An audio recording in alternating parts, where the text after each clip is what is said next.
Je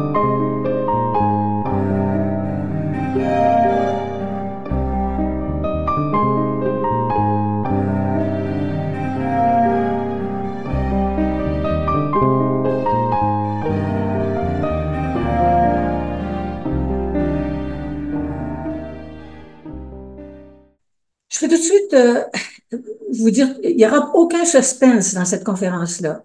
Alors, tout de suite, on prend pour acquis, puis vous le savez tous et toutes, que le symbole de Nicée est un symbole trinitaire et puis un symbole qui met l'accent sur la divinité du Fils. Alors, aucun suspense. Par contre, j'aimerais vous faire une introduction personnelle pour vous expliquer pourquoi ces deux thèmes-là, le thème de la Trinité et le thème de la divinité du Fils, me tiennent à cœur. Ils sont très importants pour moi. On va laisser faire la Trinité pour l'instant, mais je veux quand même parler de la divinité du Fils. Si j'ai commencé après des années de résistance à me dire chrétienne, c'est parce que enfin, peut-être sous l'inspiration, pas peut-être, sûrement sous l'inspiration de l'Esprit, j'avais accepté, intégré que Jésus était fils de Dieu, au sens plein du terme, au sens plus profond que vous et moi qui sommes des enfants de Dieu. Alors, ça m'a pris du temps. Euh, c'est, c'est à cause de la notion de Dieu que j'avais, parce que j'avais commencé par croire en Dieu, à cause de la notion de Dieu que j'avais, je ne pouvais pas m'imaginer qu'un être humain puisse se dire Dieu, puis être considéré comme Dieu. Comme d'ailleurs, ces opposants l'ont fait remarquer dans l'évangile de Jean. À un moment donné, il demande pour quelle œuvre bonne vous voulez me lapider? Alors les gens répondent, mais ce n'est pas pour une œuvre bonne que nous voulons te lapider.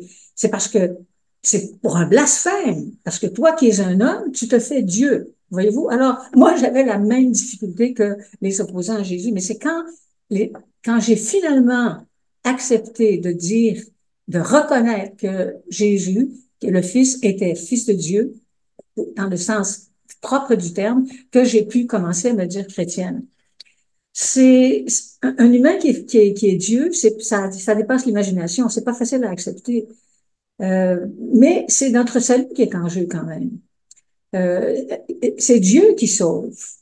Et puis, si je me permets de paraphraser un peu Irénée de Lyon, pour que notre salut soit efficace et durable, il faut que le Sauveur soit Dieu. Pour que notre salut soit une œuvre de justice, à cause de la faute des humains, il faut que le Sauveur soit un être humain. Donc, c'est pas anodin, ça, le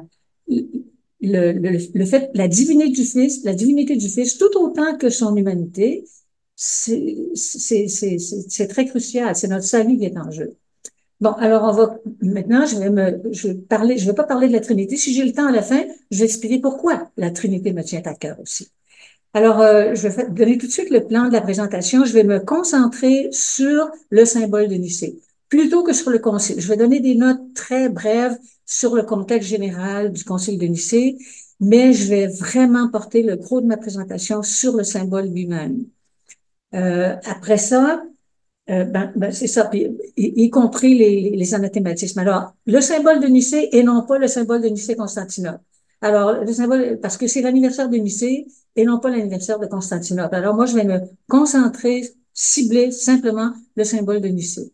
Puis, on a pas mal à faire avec ça. Alors, tous les ajouts, puis sur l'Esprit Saint, puis les retraits du Concile de Constantinople, je vais pas m'attacher à ça, sauf si on a du temps à la fin, mais j'en doute.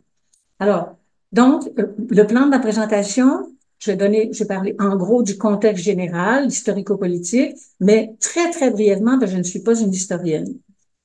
Après ça, je vais parler du contexte ecclésial et théologique. Brigitte en a glissé un mot tout à l'heure, mais encore à grands traits. Historique, c'est-à-dire le contexte ecclésial et puis théologique. Puis après ça, ben, je vais me concentrer sur le symbole de Nicée, particulièrement. Mais avant de me concentrer sur le symbole de Nicée, on va regarder ensemble des textes d'Arius. Sa confession de foi à Alexandre, avant le symbole de Nicée, avant le concile de Nicée, et puis aussi des extraits de la Thalie que malheureusement j'ai seulement en anglais, mais parce que je vous ai condensé tous ces plusieurs extraits ensemble. Alors c'est important de voir les paroles même d'Arius pour pouvoir comprendre après ça la formulation du concile du symbole de Nicée. Alors, évidemment, c'est sujet à caution parce que les sources, nos sources principales pour Arius, ben, c'est soit Athanase, qui était présent au concile de Nicée, mais qui était un adversaire d'Arius, et puis aussi Eugène de Césarée, qui a louvoyé, qui l'a parfois appuyé, parfois, il a signé la déclaration de Nicée, mais après, il a appuyé Arius, etc. Donc, c'est des sources qui sont sujettes à caution, mais il faut faire avec parce qu'on n'en a pas d'autres, finalement. Alors, donc, après avoir regardé les pensées d'Arius, on va regarder, on va se concentrer sur le symbole, sa structure. D'abord, c'est une structure très débalancée. Il y a une phrase sur le père, une longue section sur le fils, bien sûr, parce que c'est ça qui était en cause, c'est ça qui était en jeu, et puis un mot sur l'Esprit Saint. Puis après, les arithmétismes, on va regarder ça aussi. À la fin, si j'ai le temps, je vais vous lancer une série de questions pour susciter votre réflexion, puis peut-être que vous m'apportiez des réponses aussi sur la pertinence du symbole de Nicée aujourd'hui, sur le langage qui est utilisé, sur des critiques qu'on peut faire. Alors, on verra si on a le temps de faire ça. Bon, alors maintenant, passons tout de suite au contexte historique, historico-critique. On peut dire, Brigitte a dit que c'est une période troublée dans le sens que c'était dans l'Église que c'était trouble. Puis c'est vrai parce que au troisième siècle, il y a eu des persécutions, ok, des persécutions de Dèce et puis de Valérien. Alors, c'était terrible. Au début du quatrième siècle, il y a eu la terrible persécution de Dioclétien, mais voyez-vous, au départ, il y avait quatre empereurs, deux en Occident, deux en Orient. Là, évidemment, en 312, quand Constantin remporte la victoire sur Maxence à Rome, au conflit, Milvius, avec le fameux schisme sur les boucliers, qui manifeste aux gens sa sensibilité chrétienne à ce moment-là. Ça, c'était en 312. Alors, en 312, pardon, Euh, bon, alors en 312, après 312, euh, il est le seul empereur d'Occident, puis il va signer en 313 l'édit de Milan, mais que l'empereur d'Orient, Licinius, va co-signer avec lui. Alors donc, on peut envisager une période de relative paix pour les chrétiens, parce que les chrétiens obtiennent la liberté de culte à ce moment-là. Puis plus tard, en 324, ben là, Constantin va vaincre Licinius, Chrysopolis, et puis il devient le seul empereur. Donc, il semble que sur le plan politique, l'Empire est unifié, et puis on peut, puis avec l'édit de Milan en plus, on peut espérer une période de paix, de relative tranquillité pour les chrétiens, puis pour l'Empire en général. Donc, le contexte semble favorable. Mais alors Constantin, il va s'établir à Nicomédie, qui était la capitale orientale de l'Empire. Et puis là, ben, il veut visiter ses nouveaux domaines. Et puis, il constate avec consternation qu'il y a des divisions dans l'Église. Et puis, les divisions partent, sont surtout concentrées en Orient. Les divisions partent de l'Égypte. C'est dans le diocèse d'Alexandrie que Arius a des idées qui sont considérées par son évêque Alexandre comme assez contestables, et puis ces idées vont se répandre, il va avoir des supporters. Alexandre va faire ce qu'il peut pour euh, s'opposer à lui. Il y a eu des synodes régionaux à plusieurs reprises, et puis finalement, ben, Constantin, lui, il veut agir comme conciliateur. Il se dit, ah ben, ces gens-là, c'est un point de mineur. Ils se chicanent pour des vétiers. Alors, il devrait se réconcilier. Il faudrait que il y a vraiment moyen qu'ils se réconcilient puis qu'ils arrivent à une entente, mais il s'est aperçu, après moult conseils régionaux, puis des rencontres, etc., des condamnations à droite et à gauche, il s'est rendu compte que ça pouvait pas arriver. La réconciliation pouvait pas se faire. Alors donc, il a décidé de convoquer un concile général qui inviterait tous les évêques et non pas seulement un petit concile régional. Bon, ça devait être à Ancyre, il l'a déplacé à Nicomédie, pas à Nicomédie, mais à Nicée, qui était quand même pas loin de Nicomédie, qui était le siège de l'Empire où il s'était installé. Bon, alors, plus rapidement sur les membres qui ont assisté au concile, ben, c'était bien sûr les gens d'Alexandrie, plusieurs évêques d'Orient. On dit que au concile ultérieur, on faisait toujours référence aux pères de Nicée comme étant les 318. Alors, ils étaient surtout des orientaux, mais il y avait quand même un légat du pape.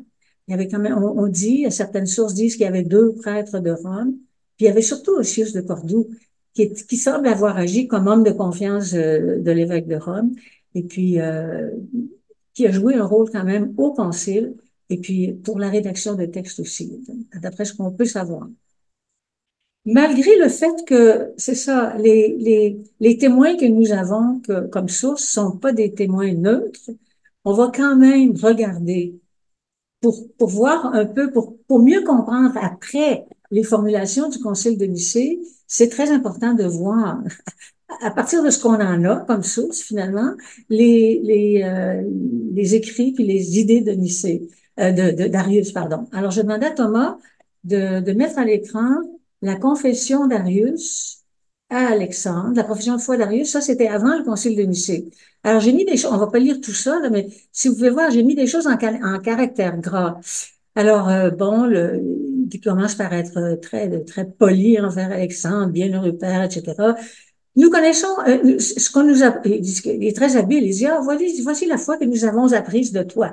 Alors, nous connaissons un Dieu, seul inengendré, okay? Seul inengendré, seul éternel. Ah ah, ça c'est un gap, hein?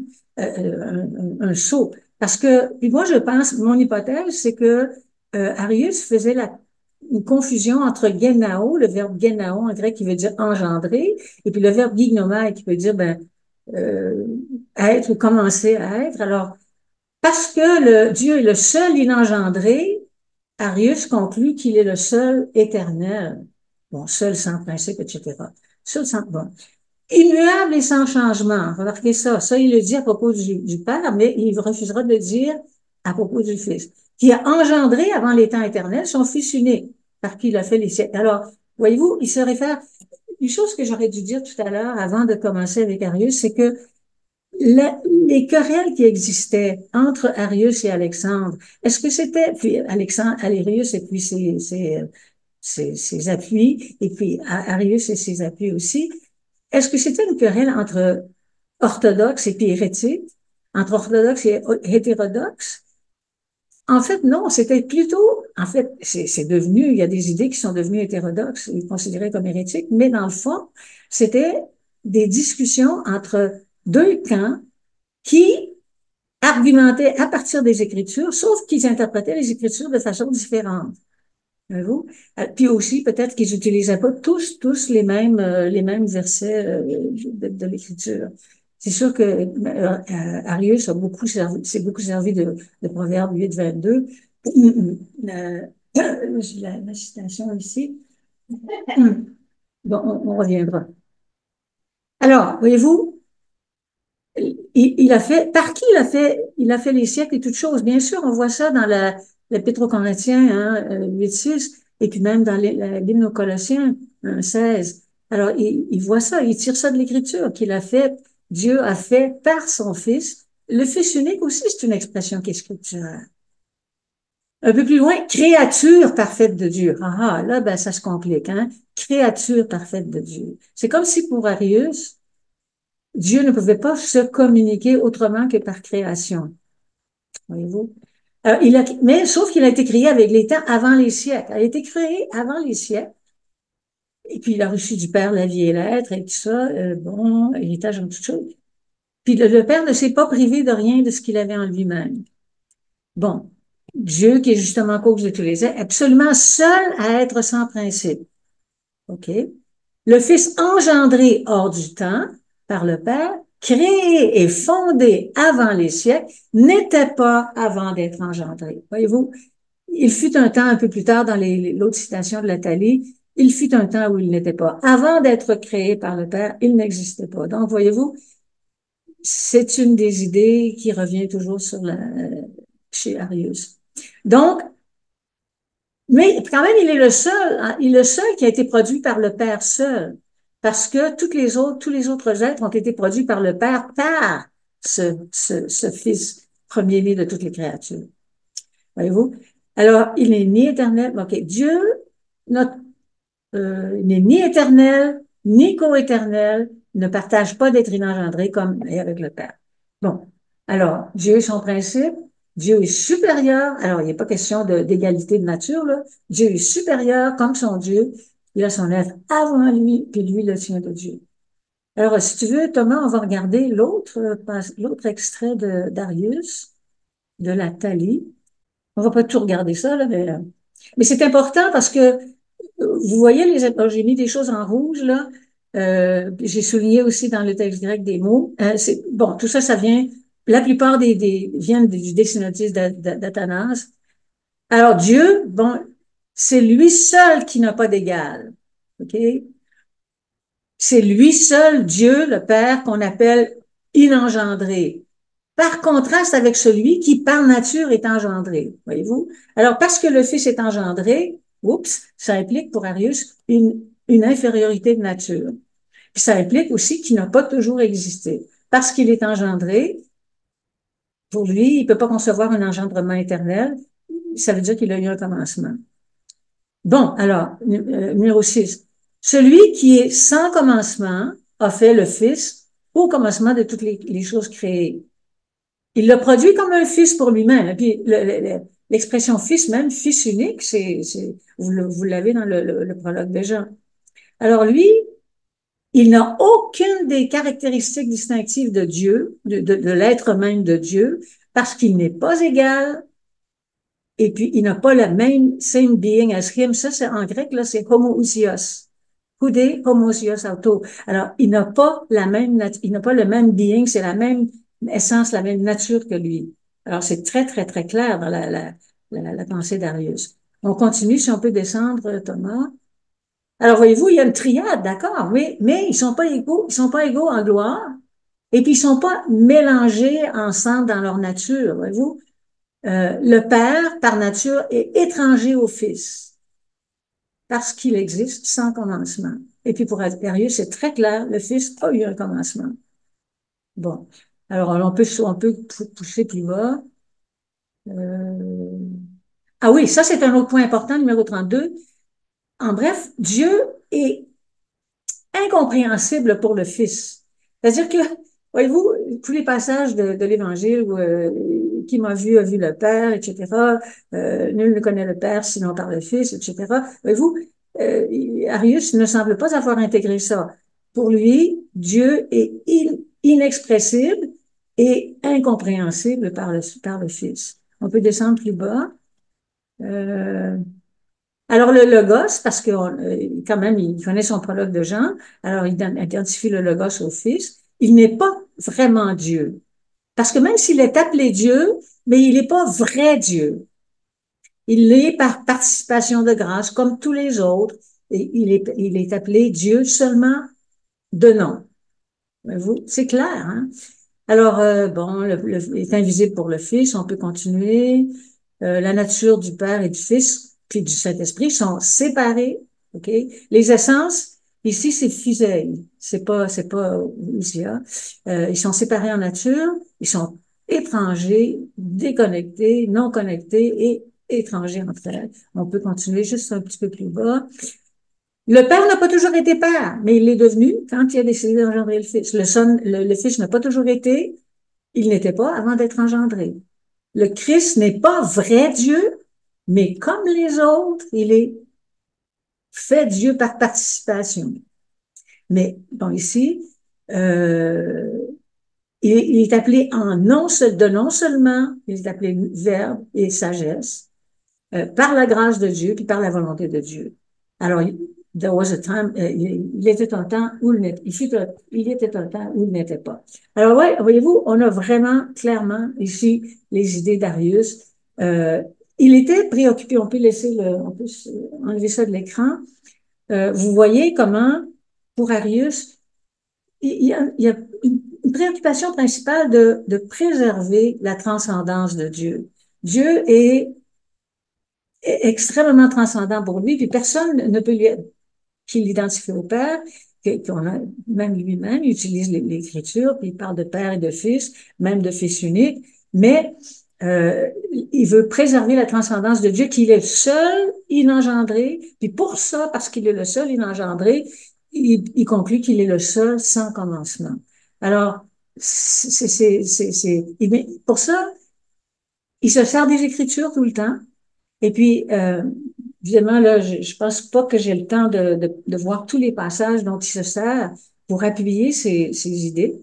Mais en tout cas, il utilise des passages comme, par exemple, bon, l'hymne aux Colossiens, euh, bon, on va pas aller dans tous ces détails-là, mais il veut préserver la transcendance de Dieu, l'unité de Dieu aussi, puis en même temps, il veut préserver la distinction entre Père, Fils et Esprit, qui considère, il considère que cette distinction est menacée par les Sabelliens qui considéraient qu'il y avait seulement des distinctions d'apparence entre le Père, le Fils et l'Esprit dans la Trinité. Alors, il veut à la fois maintenir la transcendance de Dieu, son unité, et puis préserver la distinction entre Père, Fils et Esprit. Alors, il arrive avec des choses comme, par exemple, bon, le Fils, il a eu un commencement avant d'être engendré, il n'existait pas, il n'était pas, il fut un temps où il n'était pas, le Père est incommunicable et inconnaissable par le Fils. Et puis, une autre chose que j'ai pas signalée, là, dans les extraits, euh,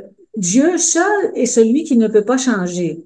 Pour lui, le Fils, qu'il identifie au Christ et à Jésus, le Fils peut changer. Ce qui veut dire ultimement que, à propos de Jésus, en parlant de Jésus, que le Fils peut pécher. Alors, changer, là, ça se dirige vers ce type de conclusion-là. Bon, alors, on a assez parlé d'Arius. Maintenant, on va se pencher sur le symbole de Nicée. OK? Si tu veux, comment mettre le symbole sur le... Oups, on va passer le grec, on va sauter le grec. On va s'en aller tout de suite. Bon, alors là, voyez-vous, j'ai souligné en caractère gras les ajouts là, qui ont été faits, mais on va aller au texte français. Tiens. Allons au texte français. Oui, bon. Alors, première chose, euh, voyez-vous, Arius était préoccupé de l'unité de Dieu puis de la transcendance de Dieu. Alors, le Concile de Nicée commence d'abord par nous croyons. Ça, c'est important. C'est l'expression, c'est pas je crois, c'est l'expression de la foi commune de l'Église. OK? Et puis, la foi commune que le Concile de Nicée veut rattacher, parce qu'on verra ça dans les anathématismes à la fin, veut rattacher à la foi apostolique. C'est la foi commune, la foi de tout le monde. Nous croyons en un seul Dieu. Voyez-vous, on répète la croyance en un Dieu unique, qui était, bon, dans l'Ancien Testament, Nouveau Testament, etc. Père Tout-Puissant, alors, nous croyons, évidemment, c'est la foi commune, mais en même temps, c'est une foi commune que chacun des pères devra se réapproprier personnellement, parce ils vont tous signer, sauf deux, la déclaration de la profession de foi de Nicée. Donc, c'est nous croyons, on exprime la foi commune, mais en même temps, chacun doit la faire sienne. OK. Alors, un seul Dieu, Père Tout-Puissant, alors répète qu'il est Père Tout-Puissant. Créateur, c'est le verbe poieo en grec, qui est un verbe très concret. C'est lui qui a fait toutes les choses visibles et invisibles. C'est important, ce verbe ici, qu'il a fait toutes les choses visibles et invisibles, parce que après, quand on regarde la section sur le Fils, si vous regardez là, vers la fin du premier paragraphe, on va dire engendré, non fait. Alors, Dieu, le Père, il a créé toutes les choses, il est celui qui a fait toutes les choses, visibles et invisibles, mais quand il sera question du Fils, on va dire, lui, il n'a pas été fait par le Père. C'est très important. Donc, voyez-vous, créateur de toutes les choses visibles et invisibles. Ça, c'est sur le Père. Comme si vous voyez la structure du symbole, vous voyez, il y a une phrase sur le Père, ensuite deux sections que j'ai mis en deux sections sur le Fils. Si on peut descendre un petit peu, merci. Merci. Oups, OK. Voyez-vous, une section ce que j'ai appelé, moi, sur le Fils éternel, mais identifié à Jésus-Christ. Et puis ensuite, le deuxième paragraphe, ben là, on parle du Fils, mais dans son incarnation. Et puis après, ben, il y aura les anathématismes. Bon, alors on va regarder juste un petit peu avant de l'enlever de l'écran, là, la section sur le Fils. En un seul Seigneur, OK? Ça, c'est quand même pas innocent parce que c'est le même mot c'est le mot kurios, évidemment, et puis qui traduit ce qui dans la Bible grecque est utilisé à propos de Dieu. Et la Bible, oui, dans la traduction des Septante de la Bible, l'Ancien Testament. Alors, un seul Seigneur. Voyez-vous, ce paragraphe-ci, les pères du Concile, ils ont vraiment voulu utiliser des termes scripturaires, comme Arius faisait.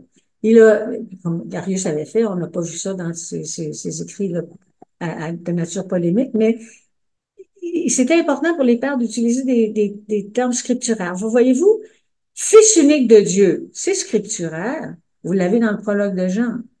Bon, né du Père. Bon, c'est Dieu de Dieu, ben, lumière. Voyez-vous, lumière. Vous l'avez dans le prologue de Jean, la lumière. Vous l'avez au chapitre 9 de Jean, la lumière aussi. Dieu de Dieu, bon, il vient de Dieu. Mais ensuite, par qui tout a été fait, ce qui est au ciel et sur la terre, vous l'avez, 1 Corinthiens 8:6, je pense, et puis dans l'hymne Colossiens aussi. Alors, le rôle de co-créateur du Fils, c'était dans l'Écriture. Mais les pères se sont rendus compte que Arius aussi utilisait ces passages-là, mais dans un sens différent. Donc, ils se sont aperçus qu'il fallait utiliser d'autres termes pour barrer la route à ce qui était considéré comme une déviation de la part d'Arius et de ses supporters par rapport à la révélation originelle, par rapport au message qui venait de la tradition apostolique, message de l'Évangile qui venait de la tradition apostolique. Ici, quand on dit né de Dieu, Dieu de Dieu, on ajoute de la substance du Père. Voyez-vous, ectes ousios tu patros. C'est le mot ousia qui est rattaché au verbe être. En fait, donc le mot ousia, ça se réfère à ce qui est la nature intime d'un être, ce qui fait qu'un être est ce qu'il est. Alors, donc on dit, c'est plus suffisant de dire qu'il est de Dieu, mais c'est-à-dire de la substance. Voilà, substance, c'est une traduction là, basée sur le latin, mais c'est ousia, c'est de l'être même de Dieu, du Père, l'être même du Père. Puis là, ben, on disait Dieu de Dieu, d'accord, mais on enfonce le clou. Vrai Dieu de vrai Dieu. Pas simplement Dieu par métaphore ou par attribution de grâce ou de nom seulement, mais vrai Dieu de vrai Dieu. Puis, je peux peut-être signaler aussi la distinction entre ex et puis hypo ici. Alors, Xavier Morales, dans un article, dit que pour Arius, c'est que Dieu, le Fils vient de Dieu, mais hypo, c'est-à-dire par Dieu, comme si Dieu était un agent. Dieu était celui qui était l'agent du Fils, alors que ex, ben, ça réfère ça vient de l'être même, de l'être même de Dieu. Ça veut dire que c'est pas anodin d'utiliser ex plutôt que hypo. Alors, c'est ex qui est dans le texte, OK? Ex, tout, vrai Dieu, du vrai Dieu. OK. Euh, donc, ça vient de la substance même de Dieu. Et puis, on dit aussi engendré, non fait. Vous vous souvenez? Vous vous souvenez de ce que Arius disait à propos du Père? Il est le seul inengendré.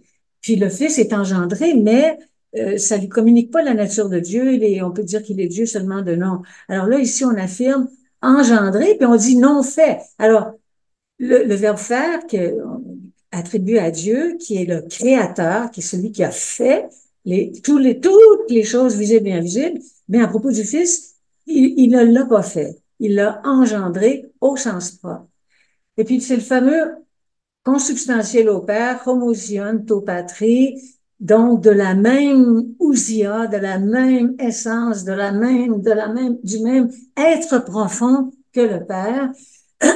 Alors, donc, on a vraiment insisté, multiplié les expressions pour exprimer le fait que le Fils identifié à Jésus-Christ, hein, dit en un seul Seigneur Jésus-Christ, c'est ce Fils qui est identifié à Jésus-Christ. Il est engendré, il n'est pas fait comme les créatures, il est de même nature que le Père, il vient de l'essence même du Père. OK. Alors ça, c'est la section sur le Fils, identifié à Jésus, mais qu'on peut attribuer au Fils éternel aussi. OK, avant l'incarnation.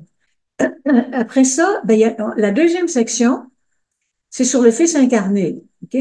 Puis là, on fait un petit résumé de l'histoire du salut. Alors, on dit pour nous les hommes. Ah ah, ça c'est intéressant. Parce qu'il y a eu des critiques féministes hein, sur le symbole de Nicée. Et puis, pour nous les hommes ici, là, c'est pas l'être humain mâle, c'est anthropos. Ok, c'est anthropos, c'est le mot, le nom anthropos qui est utilisé. Pour nous les hommes et pour notre salut. Pour notre, c'est pourquoi est-ce qu'il il est, alors, il est descendu, ok, pour nous les hommes et notre salut.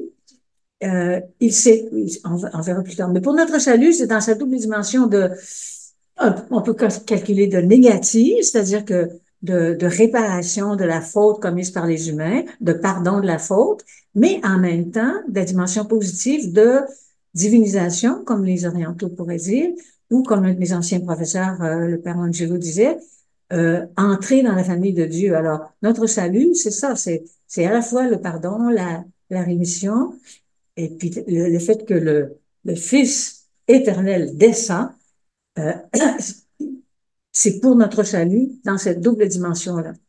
Ensuite, on dit, il est descendu. Il y a un jeu entre les deux prépositions en grec, kata, ok, kata qui descend, et puis ana qui monte. Alors, ana, kata, alors il est descendu, parce qu'on imagine que Dieu est en haut, puis que nous sommes en bas. Alors, alors il s'est incarné, ça c'est intéressant, parce que c'est le mot sarx, c'est à partir du mot sarx en grec. Le mot sarx, c'est littéralement, là, ben, incarné, c'est pas si mal, mais c'est-à-dire il est devenu chair flèche, il est devenu chair. Ça, c'est de la chair. C'est de la...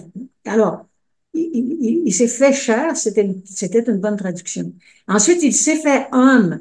Mais encore là, well, Jésus, c'était quand même un être humain mâle, mais ici, c'est quand même le mot anthropos qui est utilisé. Alors, ça veut dire qu'il s'est fait, ce sur quoi on veut insister, c'est pas qu'il est devenu un mâle, mais qu'il est devenu un être humain. Il a, il a, il a, il est devenu chair, il a pris chair, puis il a partagé notre nature humaine. Okay? Ensuite, on dit simplement qu'il a souffert, puis il est ressuscité. Alors, la proposition Anna, il est monté. Okay? Le troisième jour, il est monté aux cieux encore, puis il viendra juger les vivants et les morts. Bon, alors là, on a fini la section sur le Fils. Et puis, mais les pères du concile ont ajouté des anathématismes à la fin. Alors, ben, évidemment, il y a la phrase sur le Saint-Esprit. On croit à tout ça et au Saint-Esprit. Period. C'est tout. À la fin, ils disent, ceux qui disent, il y a un temps où il n'était pas. Vous vous souvenez d'Arius? Ceux qui disent, il y a un temps où il n'était pas. Avant de naître, il n'était pas. Il a été fait comme les êtres tirés du néant. Alors, il est d'une substance. Ah, ça, c'est important. Il est d'une substance, mais c'est le mot hypostasis ici en grec, là, qui est bien traduit par substance. Il est d'une substance et d'une essence où il y a différentes. OK? Donc, il n'a pas la même substance ou la même essence. Ici, vous voyez que substance et essence sont utilisés comme synonymes. OK? On dit, ceux qui disent que le Fils est d'une substance, il n'a pas il est d'une substance différente ou d'une essence différente, ben, ils sont synonymes. Mais évidemment, au Concile de Constantinople, plus tard, là, le vocabulaire va être précisé. Et puis, le mot ousia va être réservé, le mot essence va être réservé à ce qui est un en Dieu, et puis le mot hypostasis va être utilisé pour ce qui est distinct en Dieu, ce qui fait que le Père et le Fils et l'Esprit sont distincts entre eux. Ça va être précisé dans le vocabulaire, dans la lettre qui a suivi le Concile de Constantinople en 382. Bon, alors ceux qui disent ça, ceux qui disent qu'il y a un temps où il n'était pas, qu'il a été fait à partir du néant, qu'il a une substance ou une essence différente, ceux qui disent qu'il a été créé, puis ceux qui disent aussi que le Fils de Dieu est muable et sujet au changement, c'est très important pour eux d'affirmer qu'il n'est pas sujet au changement. Alors, qu'est-ce qui arrive? C'est pas nous anathémisons ces gens-là, ça dit l'Église, l'Église catholique, l'Église universelle, OK, et apostolique. Les pères du Concile se disent en fidélité avec l'Église apostolique. OK, le témoignage apostolique. Alors, bon. Alors ça, c'est le symbole de Nicée. Je ne sais pas si j'ai le temps de lancer deux questions. Alors, écoutez, est-ce que le symbole de Nicée, le concile de Nicée a rétabli la paix? Puis après ça, c'était l'harmonie totale dans l'Église? Évidemment non. Il y a eu toutes sortes de batailles. Ah, vraiment, de toutes sortes de batailles. Un chien ne trouve pas sa queue là-dedans. Et puis, mais surtout autour du terme homoousios. Et puis, évidemment, il y en a qui ont voulu étudier le terme homoiousios. Alors, au lieu de dire homoousios de même nature, homoiousios signifierait de nature semblable. Alors, ça, c'était une sorte d'effort de conciliation. Mais par contre, la condamnation, malgré toutes ces querelles, puis ces divisions, puis interminables, aux conciles antérieurs, la condamnation d'Arius n'a jamais été remise en question. Alors là, je veux juste lancer des questions, je ne vais pas y répondre, vous pourrez y répondre pour m'éclairer. Est-ce que ce symbole est encore pertinent aujourd'hui, étant donné son langage, qui est quand même tributaire de la philosophie grecque un peu? Il y a des théologiens de la libération qui l'ont critiqué parce qu'il n'y avait aucune dimension éthique là-dedans, puis pas d'option préférentielle pour les pauvres, mais évidemment, c'était pas ça qui était en jeu, mais enfin, c'est une critique. La reformulation nécessaire, bien évidemment, la Bible elle-même a toujours besoin d'être traduite, d'être expliquée, il y a toujours une herméneutique, une traduction, une explication, une herméneutique nécessaire. Alors, pourquoi pas avec le symbole? Il y a des féministes qui disent que bon, voilà, faut arrêter d'utiliser Dieu quand il faut père à propos de Dieu, père, fils, ce sont des termes genrés, donc à rejeter. Ensuite, bon, est-ce qu'il faut faire ah oui, il y a un document de la Commission théologique internationale qui a été publié à l'occasion du Concile de Nicée, puis à la fin, c'est intéressant parce qu'il parle d'une nouvelle annonce. Moi, je dis, est-ce qu'il faut faire une nouvelle annonce, c'est-à-dire l'adapter sans la modifier? Alors, ce document de la Commission théologique internationale, ils vont utiliser l'expression comme sous-titre de section Jésus-Christ, Fils de Dieu, Sauveur. C'est scandé par ce sous-titre-là, annoncer, le titre, c'est Annoncer Jésus notre salut, mais c'est répété 3 fois, Annoncer Jésus notre salut, dans la conclusion du document. Bon, évidemment, la leçon qu'on peut tirer de lycée, c'était l'importance de la communion ecclésiale. C'est le premier conseil conseil de l'Église universelle. C'est une expression d'unité. Certains disent que c'est une volonté d'uniformité. Il y a des gens qui critiquent à ce sujet-là. Puis bon, mais je voudrais quand même vous laisser avec une parole d'espérance. On a reçu des promesses, l'assurance de la présence continue du Christ en Matthieu 20, 28, 20. Voici que je suis avec vous toujours jusqu'à la fin du monde. Et puis la promesse de l'envoi de l'Esprit, malgré toutes ces divisions, etc. On peut s'imaginer ou rêver que, bon, alors quand il viendra l'Esprit de vérité, il vous conduira à la vérité tout entière. Alors je m'arrête là, puis je vous remercie de votre attention. Alors, l'abbé Lemay, il a étudié d'abord en administration, ensuite interpellé par l'Évangile, il a entrepris des études à l'Institut théologique de Montréal en vue de devenir prêtre pour l'archidiocèse de Sherbrooke. Il a été ordonné prêtre en 2008. Ensuite, il est devenu vicaire puis curé dans la région de Lac-Mégantic. Puis ensuite, dans la région de Lac-Mégantic, il a été curé, mais il a été en charge d'une vaste zone pastorale, malgré, à ce moment-là, son très jeune âge. Donc, c'est un signe de la confiance qu'on avait en lui. Il a été très sollicité pastoralement et sans doute épuisé après la tragédie ferroviaire de Lac-Mégantic. Il est parti pour Rome, il a obtenu une licence en théologie morale avant de reprendre le ministère paroissial. Et puis maintenant, on lui a confié, depuis 2020, l'énorme charge de vicaire général du diocèse de Sherbrooke. Alors, je vous présente avec plaisir l'abbé Steve Lemay. Merci Aurélie pour cette belle présentation. Elle vient de souligner le fait que j'ai une charge de vicaire général. Et puis, c'est au beau milieu de cette charge-là qu'Aurélie est arrivée avec sa demande de participer ce soir pour parler de la pertinence du symbole de Nicée, mais moi, j'ai pris aussi ça un peu plus largement, la pertinence de la réflexion qui entoure le symbole de Nicée, qui entourait l'apparition du symbole de Nicée, mais qui entoure encore le symbole de Nicée. Alors, elle arrive dans mon quotidien de vicaire général avec tout ce que le mot général implique, de problèmes, de gestion de divers problèmes, de l'élan pastoral qu'il faut maintenir au cœur de ces problèmes-là, malgré les divergences d'opinion. C'est pas seulement au temps d'Arius que les lectures de l'Évangile étaient multiples. Ça existe encore dans l'Église. Alors, il y a toutes sortes de défis pour conserver l'unité, puis l'élan pastoral. Alors, ben, quand Aurélie est arrivée avec cette demande-là, a priori, j'étais ouvert à accepter parce qu'on a mentionné au tout début de sa conférence elle est très impliquée dans l'Église diocésaine, dans le dialogue interreligieux, dans le dialogue écuménique. C'était déjà un incitatif fort pour me permettre d'accepter. Mais a priori, Nicée et puis son symbole semblaient un peu loin des problèmes concrets de mon quotidien de vicaire général, comme je l'ai mentionné.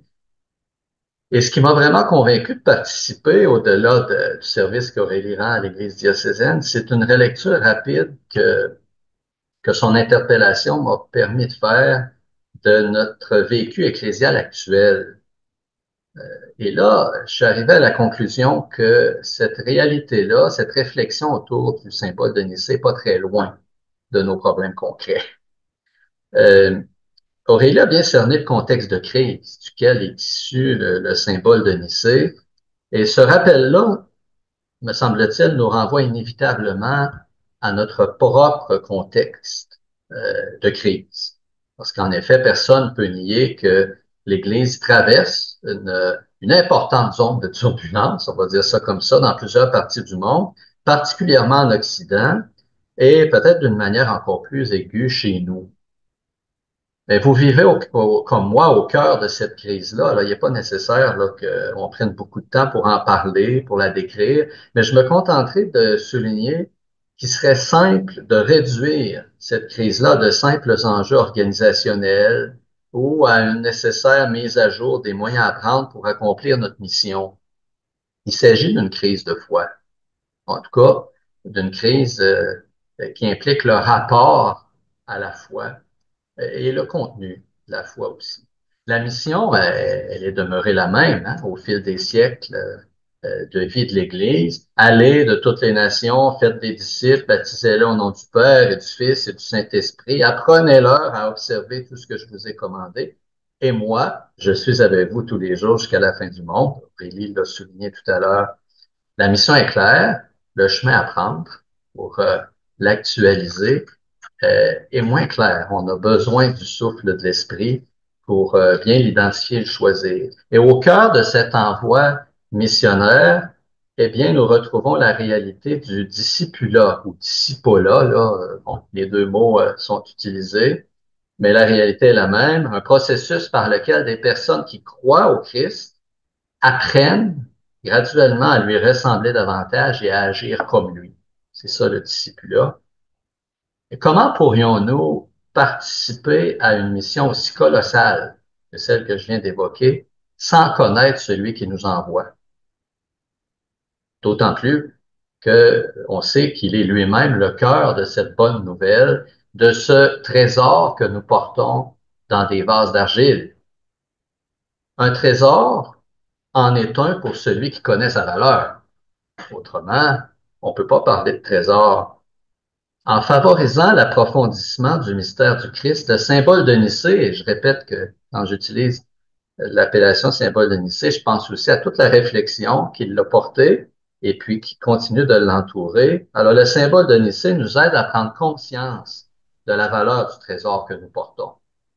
Et cette compréhension commune favorise l'unité qui est tant désirée par le Seigneur et qu'il exprime dans une magnifique prière, que tous soient un, comme toi, Père, tu es en moi et moi en toi, qu'ils soient un en nous eux aussi pour que le monde croie que tu m'as envoyé. L'unité avec Dieu et entre nous dans le Christ apparaît comme un prérequis sans lequel le mandat missionnaire que nous connaissons tous ne peut s'actualiser d'une manière cohérente. Et c'est précisément cette unité qui est visée par l'Église quand elle cherche à approfondir et à exprimer unanimement le mystère de la foi. C'est un exercice ardu, mais c'est un exercice qui a toujours porté du fruit. Toute réflexion allant dans ce sens ne peut donc pas s'éloigner de la mission très concrète de l'Église, celle de l'évangélisation. Et si une réflexion autour du symbole de Nicée est pertinente et porteuse d'espérance encore aujourd'hui, c'est donc premièrement parce qu'elle permet à l'Église de refaire le focus sur sa raison d'être. Ces dernières années, les appels au recentrement sur l'évangélisation se sont multipliés. L'exhortation apostolique Evangelii Gaudium, publiée dans la foulée du synode des évêques sur le thème de la nouvelle évangélisation pour la transmission de la foi chrétienne, reprend les propos qui étaient déjà portés par Jean-Paul II dans Redemptoris Missio. L'activité missionnaire représente aujourd'hui encore le plus grand des défis pour l'Église, et la cause missionnaire doit avoir la première place. Le pape François insiste plus loin sur la nécessité de fonder la mission sur le cœur de l'Évangile. Et je le cite, dans ce cœur fondamental resplendit la beauté de l'amour salvifique de Dieu, manifesté en Jésus-Christ, mort et ressuscité. Et puis 25 numéros d'Evangelii Gaudium exposent l'importance du kérygme dans le processus d'évangélisation ainsi que ses répercussions communautaires et sociales. Alors, tous les efforts d'approfondissement théologique du kérygme et du déploiement historique de sa proclamation sont donc d'une grande actualité dans notre vie ecclésiale. La réflexion autour du symbole de Nicée constitue, à mon sens, un apport important, continue d'être un apport important. Ces dernières années, vous savez comme moi qu'on assiste à une hausse des baptêmes d'adultes et donc par le fait même d'entrer en catéchuménat, notamment en France, mais au Québec aussi. Dans notre archidiocèse à Sherbrooke, cette année, 32 adultes ont été baptisés à la veillée pascale. Et puis aujourd'hui même, il y a un confrère qui venait de Québec qui euh, disait qu'il a assisté au baptême du même nombre, 32, d'adultes, dans une seule église paroissiale de la ville de Québec. C'en est une source d'espérance, d'autant que les motifs qui mènent à ces demandes de baptême-là ne sont plus d'ordre social. Ils s'inscrivent dans un cheminement personnel. C'est une source d'espérance, mais c'est un contexte qui exige aussi beaucoup des paroisses, des gens engagés en Église, dans les diocèses, les communautés, qui offrent l'accompagnement personnalisé et adapté, qui s'inscrivent dans ce que Evangelii Gaudium qualifie d'annonce de personne à personne. Un tel accompagnement exige que les personnes qui s'y engagent puissent témoigner de qui est le Christ du moment de leur rencontre initiale avec lui jusque dans l'intimité de leur quotidien, d'une manière profonde et personnelle. Témoigner d'une relation, ben, ça passe inévitablement par la connaissance de la personne avec qui nous sommes en relation. Et cette connaissance personnelle, elle est inséparable de l'expérience collective, forgée par la révélation et partagée dans la proclamation de la foi de l'Église. C'est pas simple de trouver des personnes ouvertes à s'engager personnellement dans l'accompagnement de personnes en cheminement, et c'est pas par manque de générosité, c'est surtout par crainte de pas être en mesure de faire face aux questions, de pas être en mesure de partager de manière intelligible la foi qui les habite. Alors, une réflexion, donc une formation permanente dans la fraternité est nécessaire afin de répondre avec crédibilité à la question posée par le Christ lui-même. Pour vous, qui suis-je? Et puis, les explications que Aurélie nous a données ce soir, il y a quelques instants, nous montrent que, bien, Nicée a cherché à répondre à cette question-là, comme nous cherchons, nous aussi, à y répondre aujourd'hui. D'où sa pertinence pour notre vie ecclésiale actuelle. La question, pour vous qui suis-je, ou plutôt la réponse que la question appelle, est au cœur de tous les dialogues auxquels sont conviés les chrétiens de nos jours. Le dialogue interreligieux, le dialogue écuménique, et puis, si on veut le prendre plus largement, le dialogue culturel. Alors, il me semble que la réflexion autour du symbole de Nicée et de la foi qu'il cherche à exprimer, de sa formation à aujourd'hui, constitue un apport considérable et toujours pertinent. Récemment, Aurélie me partageait que dans une conversation avec un musulman de notre ville, il lui avait dit comme ça, à brûle-pourpoint, ben, vous croyez au Dieu unique, euh, expliquez-moi comment vous pouvez le faire en même temps que vous croyez à la Trinité. On répond pas à ça entre deux étages dans l'ascenseur, hein? Mais pourtant, il faut chercher à y répondre.